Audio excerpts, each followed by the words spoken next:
What's going on, my peoples? Happy Wednesday. It's hump day.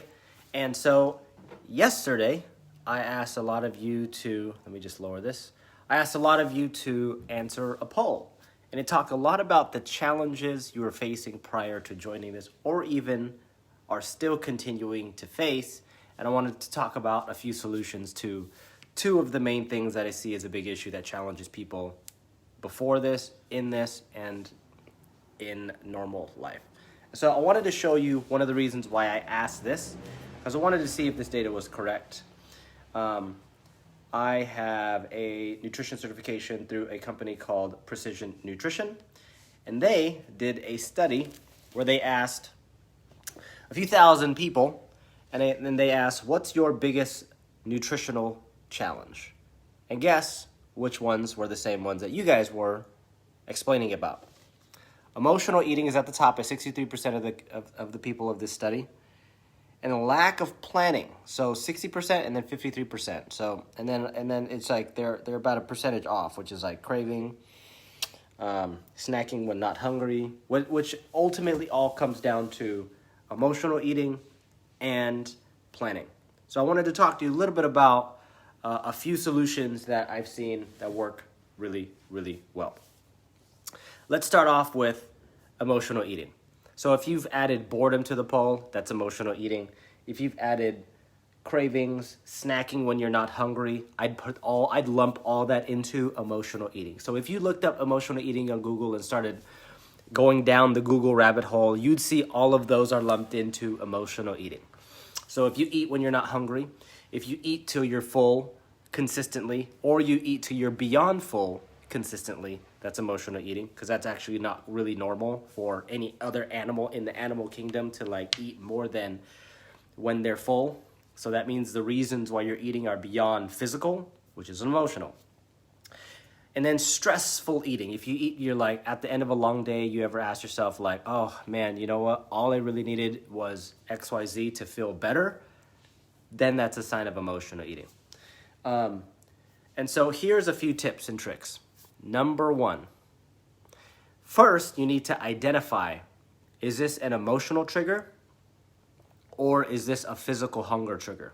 An emotional trigger is quick, it's abrupt, it's loud, it's immediate, and it's for craving specific foods. So if you're into sweet, salty, savory, whatever it is, versus hunger, it's slow, it's a moderate feeling. You aren't crazy hungry, but you know you're famished, and you don't crave specific foods. You're craving any and all food. Sounds really good.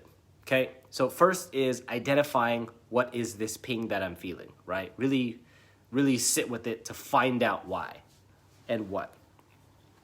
Number two is you'll see in the mindful eating world, intuitive eating, and like I was brought back to this through Rebecca, shout outs to you, is being more intuitive with how you eat.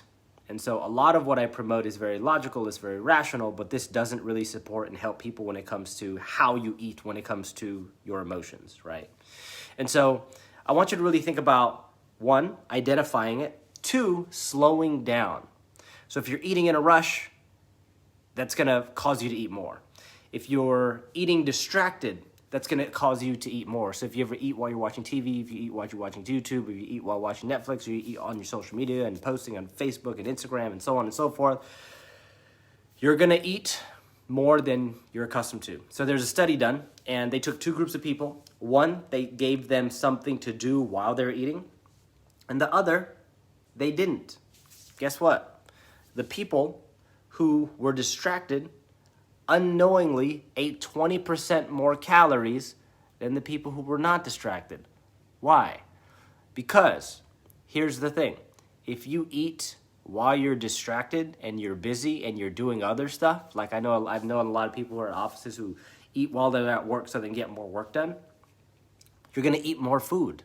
Regardless if it's healthy food, regardless if it's dirty and like greasy and calorically dense food, you're going to eat more food. So just by knowing that one fact is like, you should probably not eat while you're distracted. You should probably be more present with your food. If that means turning some stuff off and eating eating with no noise and no sound and no videos, and that prevents you from gaining more weight, then so be it. And so if you know that, like, as a human being, if you eat while you're distracted, it's going to cause you to eat more, that's something that you can really do on top of slowing down. Another thing is, since we are speaking about being more in tune and listening to our bodies and listening to more like internal pings, another tip that you could do is eat till you're 80% full. And so I know a lot of us have had Thanksgivings or we went to friends' houses or potlucks or buffets, and you just gorged and ate until you were like, oh my God, I'm so stuffed, I can't move. That's not 100%. That's probably like 110%. So you know what being more than normal full is. You know what being full is. And so with this process, it's more about listening to when you're full. And so if you combine the non-distracted eating with the slowing down and taking more bites and smelling it and not rushing the process, on top of eating till you're 80% full, you will eat less. So ultimately, this has nothing to do with counting your macros and calories, right? So that works for some people, which is wonderful, and that's kind of the main thing I promote. But that doesn't work for everyone. And so if you're the kind of person who eats in this manner where it's like kind of emotional and boredom, you might need to eat your calories and macros differently. And so this goes a little bit deeper into like how you eat your food, how you set up your environment, how fast do you eat, and do you eat distracted? Okay? So take that in for those who have marked on the poll. Emotional eating is your challenge, or boredom eating is your challenge. Okay? Number 2, planning. Shout outs to Shay and Vanessa. They're friends, and both of them work the event space.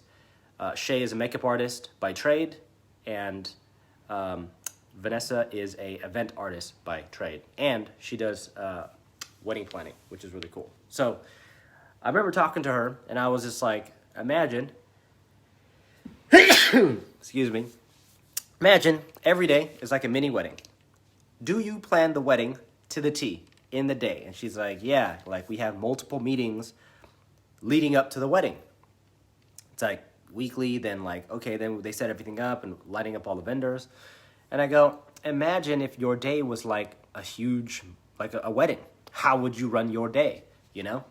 And then with Shay, I was like, imagine if you showed up to a wedding without your makeup kit and you had like 7 bridesmaids and like you just forgot your makeup and your wedding was 2 hours away. Would that happen? So I want you to think about planning kind of like this. How far ahead do you need to think? Is it a week? Is it a few days? How far ahead do you need to shop? Because every single time I talk to one of you guys, you're like, oh, you know, 1 week wasn't too good. I didn't plan well. And then every time you plan, it's an awesome week. So for us, we plan out pretty much just protein, and then we can kind of figure out everything else, right? I am not too picky of an eater. I can eat pretty much the same crap every single day because I know what I like, and I'm really simple. The wife, on the other hand, likes varied food all the time, so that will make it a little bit more challenging when it comes to planning. But if you know how you like to eat, it doesn't really matter if you're like me or you're like her, as long as it's wrapped in the plan, if that makes sense.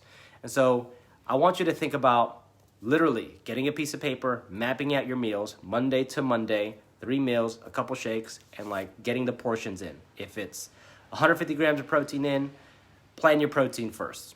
And so what I'm going to do for those who want to learn more about emotional eating and planning, I'm going to put in the comments a few amazing resources now that I know that this is going to be a reoccurring challenge, and so I want to offer as much value and solutions as I can. Watch in the comments below of this video. I'm going to put some amazing resources that you can get more information on emotional eating solutions and planning solutions, like preparing ahead for your week. So read those below. Comment, let me know what else is a challenge. Hope you enjoyed this video. Talk to you soon. Peace.